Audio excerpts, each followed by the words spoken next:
The end of my relationship with Caroline. The end of my relationship with Caroline blindsided me. I had no immediate sense that I was being betrayed until it was the talk of the town. I wouldn't wish the emotions I felt on anybody. We were married for nearly 8 years, and before that we lived together as a family.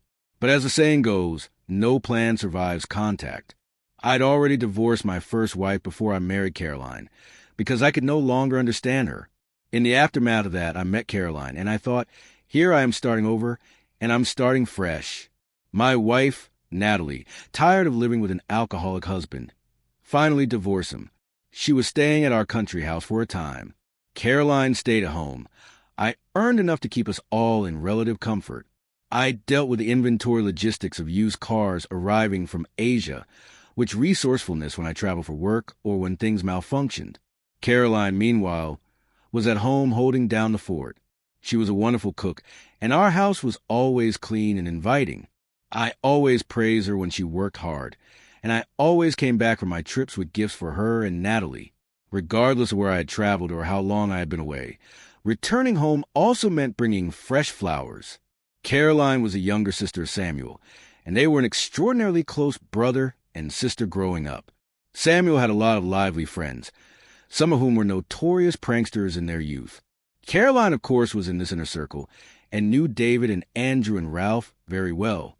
When Samuel reached age 30, he wanted to celebrate the milestone among childhood friends and a few colleagues, the dinner party at one of the city's most popular, but oddly named restaurants, which goes by Voss, was attended by about 20 people.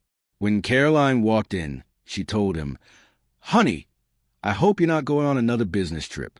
Will we be able to run Voss for Samuel's birthday?" "Everything is going according to plan," I told her. "I'm not leaving until you got something righteous. Maybe." In this, nothing that we did not expect happened. That night, I drove with Caroline to the restaurant in my best clothes. It was a night filled with laughter, dance, and fun. Caroline did excellent singing several different songs, and she had a gorgeous voice. But it was no surprise. She had trained in music when she was young. Caroline wasn't the only person in the spotlight, though. One of Samuel's friends was Andrew, a gifted singer who was one of the guests. To be fair to the rest, all of Samuel's had their charm.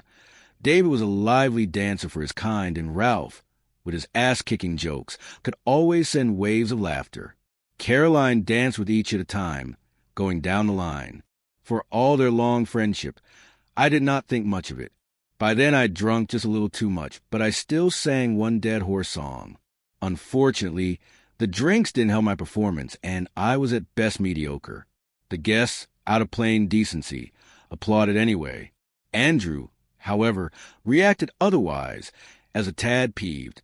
He stood up suddenly, cleared his throat, and said in a loud voice, "Friends, tonight I want to do more than celebrate. I need to confess, no, declare, Caroline and I will be together. Enough with the secrecy. You leave your businessman, Caroline, and come with me. I'm tired of our clandestine meetings when he leaves.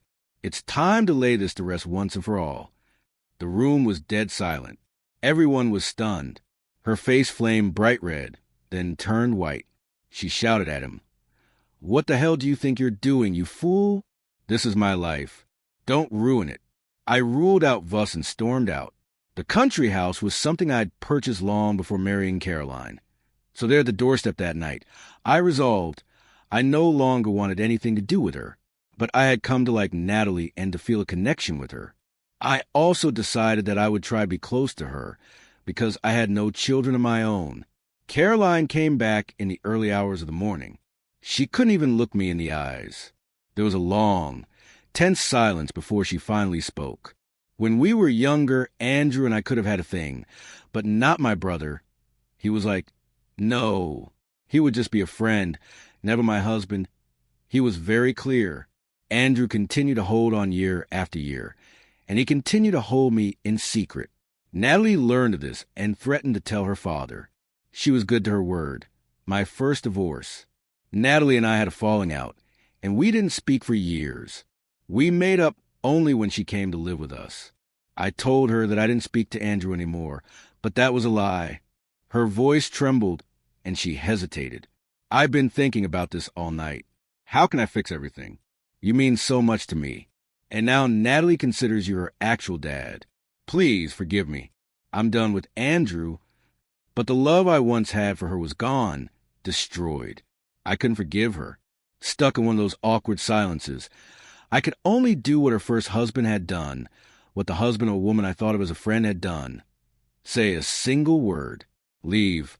And in an instant it was over. So Caroline had to move in with her mother and learn what it meant to make a living. Years passed, and I remained in touch with Natalie. We built a deep friendship over time. After the restaurant incident, Andrew divorced his wife, but his pursuit of happiness was short-lived. He began experiencing difficulties at his job and had little time for his personal life. A few times, Caroline did attempt to come back to me, but once someone breaks your trust, there's no way they can be trusted again. None of her attempts to win me back worked.